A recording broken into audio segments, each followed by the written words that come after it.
காஞ்சிபுரம் வரதராஜ பெருமாள் கோவில் வைகாசி மாத பிரம்மோற்சவம் கொடியேற்றத்துடன் தொடங்கியது.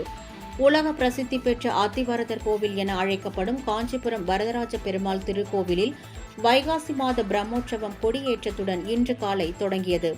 இதையொட்டி அதிகாலை 4 மணி அளவில் கோவில் நடை திறக்கப்பட்டு மூலவருக்கு சிறப்பு பூஜைகள் மற்றும் ஆராதனை நடைபெற்றது.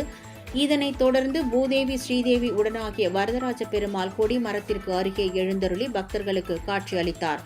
கொடிமரத்திற்கு சிறப்பு பூஜைகள் செய்த பின்னர் கருட முகம் பொறித்த கொடி ஏற்றப்பட்டது. இதில் ஏராளமான பக்தர்கள் கலந்து கொண்டு சுவாமி தரிசனம் செய்தனர். பிரம்மோற்சவத்தை ஒட்டி காலை மாலை என இருவேளையும் வரதராஜ பெருமாள் பல்வேறு வாகனங்களில் காஞ்சிபுரம் நகரின் ராஜ வீதிகளில் வலம் வந்து பக்தர்களுக்கு அருள் பாலிக்க உள்ளார். பிரம்மோற்சவத்தின் முக்கிய நிகழ்ச்சிகளான கருட சேவை உற்சவம் வரும் 13ஆம் தேதியும் திருத்தேர் உற்சவம் 17ஆம் தேதியும் நடைபெறுகிறது.